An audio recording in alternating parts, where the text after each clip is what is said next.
Welcome to my class, students. It's class 7 English grammar. We are doing chapter 2 types of sentences and session 1. We are today going to do compound sentences. Now, you know what is a sentence? Sentence is a set of words containing a subject and predicate. You know what is subject and what is predicate. We have done it earlier. It consists of a main clause and sometimes one or more subordinate clause. Now here you are seeing few things that you need to learn it again or need to revise it again. Subject, as you know, subject is a doer. Subject, that is doer of an action, right? Predicate, the sentence has two parts. This is subject, this is predicate, in the middle there is a verb. So subject you have found, subject can be noun and pronoun. How to find subject? When you read a sentence, you will have to ask who or what, right? I need a pen. Who needs a pen? I. So I is a subject. Then verb comes, need, and then predicate, a pen. So inclusive of verb, the entire rest of the portion of a sentence is predicate. Please keep this in mind, because every time you will have to find subject predicate, right? So it consists of, now one more thing we are seeing, it consists of a main clause. What is a main clause? Main clause is a sentence. It's a short sentence, or it can be part of a last sentence. So it has its own subject, its own predicate. That is the main clause. And what is subordinate clauses? Subordinate clauses are dependent clauses. What are the dependent clauses? They are dependent on the main clauses. So sometimes one or more subordinate clauses. So these are the types of sentences that we know. We have done it earlier also. So here you are seeing sentence is a set of words containing a subject and a predicate.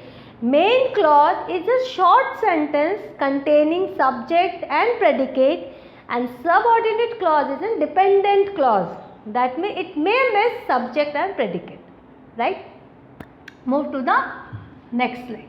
Now kinds of sentences. There are three kinds of sentences now we come to know about.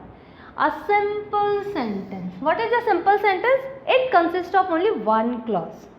Only one clause, subject and predicate, right? With adjectives we can make it, we can modify the subject, we can give, describe the subject, but you will find there is only one clause. It can be long, but the simple sentence must be short. Then there is a compound sentence. What is a compound sentence? Compound sentence consisting of two or more independent clauses. What are the independent clauses? Independent clauses are the main clauses. Main clauses, just I have described earlier, main clauses, subject and predicate. Two or more independent clauses, and these clauses are joined by conjunction. Now comes the third type of sentence, that is the complex sentence. What is this? It has at least one independent clause and at least one dependent clause. See, both the clauses are here, independent and dependent. So this comes under complex sentence definition. So now it's very clear to you. Simple sentence, only one clause. Compound sentence, 2 main clauses. Complex sentence, 1 dependent clause, 1 independent clause. Now in this chapter with the examples I will describe each of the sentences only with one example because the chapter is on compound sentences. The teacher punished the boy for disobedience. The teacher is a subject, punished is a verb, and from punished to disobedience we are getting predicate, right? You know, from verb till end part of the sentence we get predicate. So from here to here it is a predicate. So this is a simple sentence. Next, the building was destroyed by the earthquake, but the family was saved. So what you are seeing, till here to here it has its complete sense. The building was destroyed by the earthquake. Second, the family was saved. It has its own sense, subject and predicate. The building is a subject, verb is a was is a verb, or destroyed is a verb, and by the earthquake, this till was to earthquake is a predicate. Here the family is a subject, was is a verb, and saved is was till saved is predicate. So you are seeing these two, number 1 and number 2. These two are main clauses and these are connected by the conjunction but. So these two are independent clauses. They are not dependent on each other. Next, he confessed that he was guilty. He was guilty, main clause. He confessed that, dependent clause, subordinate clause. He confessed that means this part is a dependent clause and this part is an independent clause. Understood now? Hope it's very much clear to you. So he confessed that, because of that we are seeing it doesn't have its complete sense, and he was guilty is a main clause. Now we will move to the next slide. Have you understood what are the 3 types of sentences? With the example, it must be very crystal clear to you. Now next we are learning about compound sentences. 2 main clauses connected by conjunction. A sentence having 2 or more main clauses is called a compound sentence. These are joined by a comma, that is punctuation mark, comma, semicolon, plus coordinate conjunction. For example, and, or, nor, but, for, etc. Example, he must not attempt to escape or he will be put to death. With this or, we have connected 2 main clauses and make it a one sentence, and this is a compound sentence. Next, coordinating conjunctions are easy to remember. Now this is very funny things to remember all the coordinating conjunction, and it's very easy way. Fanboys. If sometimes you forget what are the conjunctive words, you just remember the fanboys. Fanboys means F is for, A is and, N is nor, B is but, O is or, Y is yet, and S is so. These are all coordinating conjunctions that we use to join 2 main clauses. Now it has become so simple. Fanboys. Joe waited for the train, but the train was late. See, all the red part is conjunction, and these are the main clause, and these are also the main clause. 2 main clauses, and this is the conjunction. Main clause, main clause. My husband was working, so I went. He finished his exercise and went for shopping. He worked hard, yet did not succeed. He did not borrow the money, for it was not the right thing to do. Next. Now, we use punctuation marks also to do this. So, with the semicolon and the commas, we join two sentences. The moon is full, the stars are out. See, this is a description of a night. The moon is full, the stars are out. So, with the semicolon. These two are main clause. The moon is full, the stars are out. These two are main clause having subject and predicate. With a semicolon, we have joined it. Call me tomorrow. I will give you my answer then. Then I will give you my answer then and call me tomorrow. I'll be glad to help you. Besides, I love to cook. So, in this way, with semicolon, you are seeing how we are connecting to compound sentences.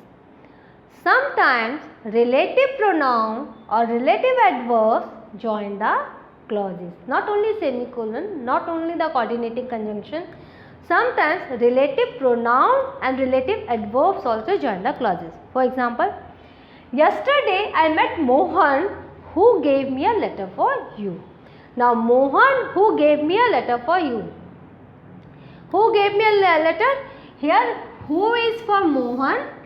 So, in a connectivity, in continuation, who has come. So, we are seeing it as a relative pronoun. I talked him in the morning when we walked together. This is what? Relative adverb.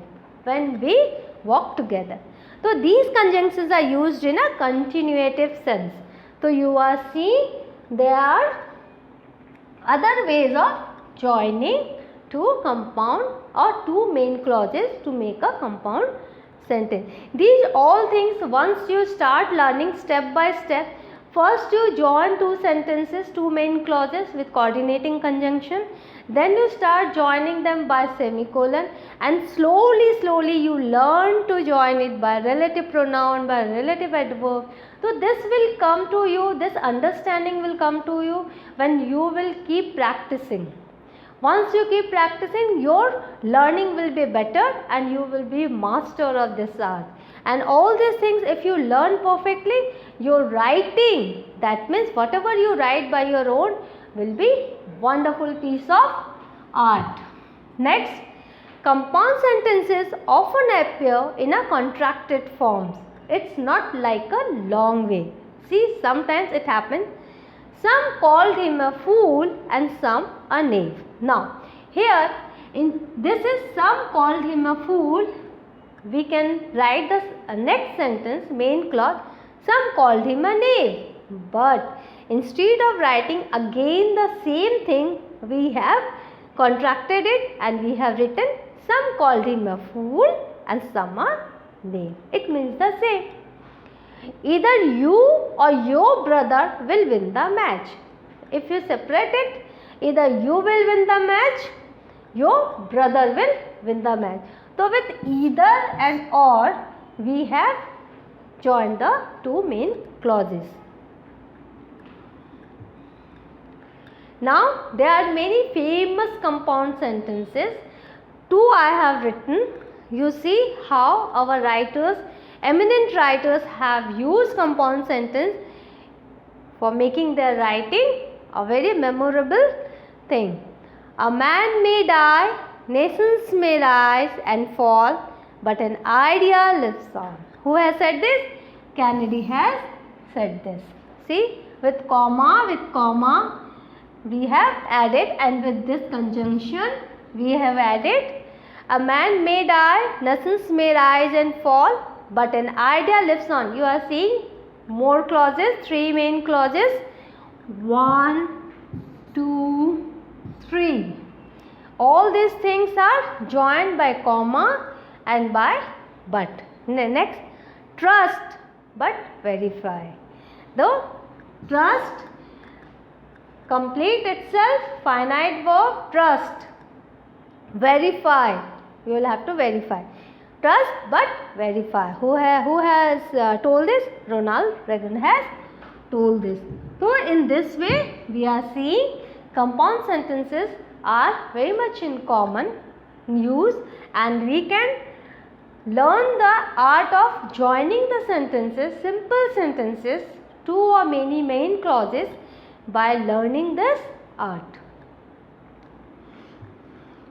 So what did we learn today? We have learned what is sentence, what are the types of sentences, and what is a compound sentence. In the next class we will do something more interesting. Till then you go on revising all these things, find compound words, try to join main clauses and make your learning perfect. Till then, goodbye and thank you.